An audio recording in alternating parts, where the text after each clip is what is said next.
Hi, my name is Jordan Knapke, and for this project, I got the Hard Rock Stadium, which is home to the Miami Dolphins. And it's a little unique and different because in the case of other stadiums, in terms of new stadiums, my stadium um, isn't one that's completely brand new. It's been it was originally made in 1985, but I'm talking about the renovation. It was a massive upgrade, and this renovation put it to be one of the premier venues of NFL football. And not only that, this stadium is home to the Miami Hurricanes, the Miami Open for tennis, the Orange Bowl, Super Bowl 54, and on top of this, it's also home to many other concerts and events. Another interesting aspect that should be mentioned, and that's different from what the topic of this assignment is, as many other stadiums um, were publicly financed. This stadium's renovation was privately financed. If you look at the history of this team and this stadium when it was first built in 1985, it was truly unique in the sense that the $115 million cost at the time was entirely privately financed. The same exists with the stadium renovation that occurred in 2015. The renovation, which was estimated to have a cost around 400 million, dollars, was completely um, covered by the owner of the team, Stephen Ross, as well as they got a little compensation loan from the NFL that was around 70 million. But the significant point of this is that the fact that this stadium renovation wasn't publicly financed, but rather it was one that was privately financed.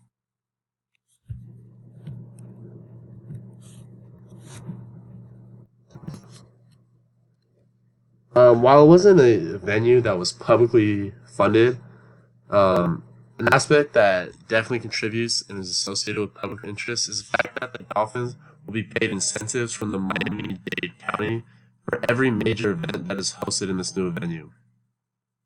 This incentive prompted the owner to make this jump and this upgrade to the stadium in order to boost interest in tourism in the city of Miami. And that's where the support came from the county as well.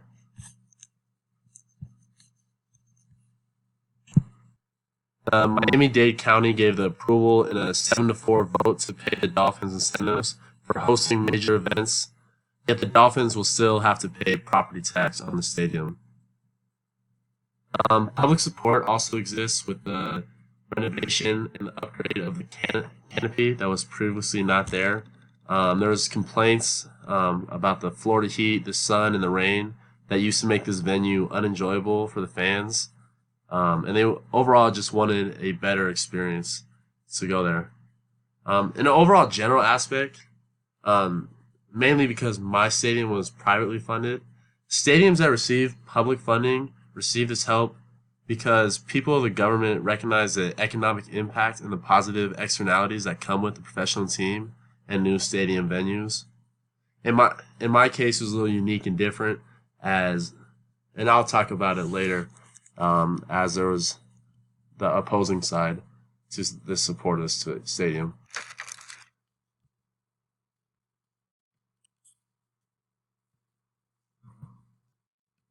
So as I was saying, there's an argument against the support of the renovation, and as you can see on the picture to my left, that's the Miami Marlins Stadium, which was covered um, for public.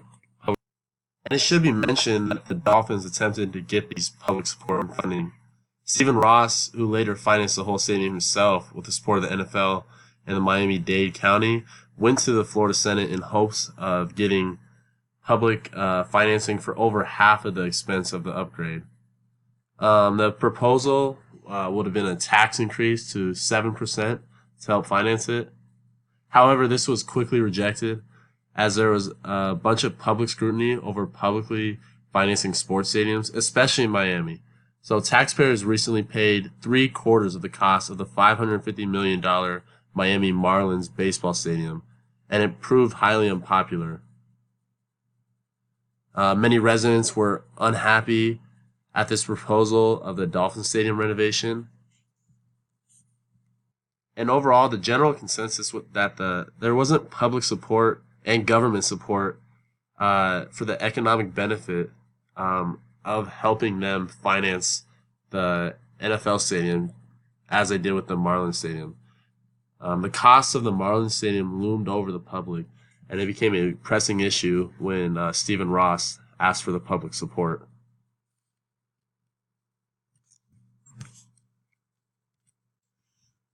So, as I discussed before, the public support, like seen in many other stadiums across the country, just simply wasn't there. It only existed in the form of government incentives um, in the case of their stadium securing a large marquee event like the Super Bowl, for example, which they're about to have in Super Bowl 54.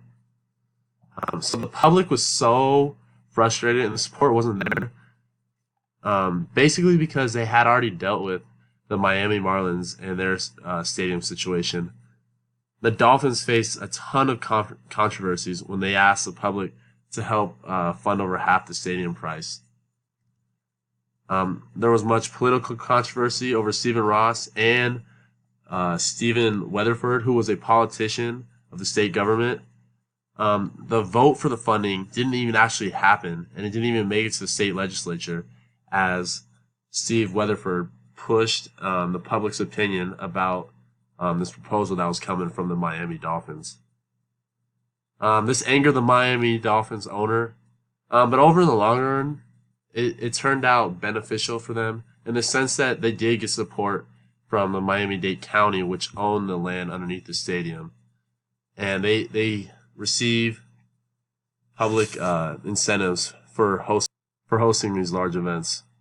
So yeah, my stadium's a very unique one in the sense that it wasn't one that had any really public support. It was all privately funded by the owner of the stadium and with a little bit of help of the NFL. The only public support they really got was from the county in which the stadium existed, and they got the incentives for holding large events.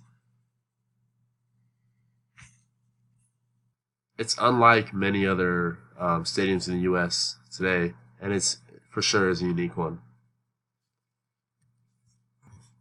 And these are my links and references for all the information that I found.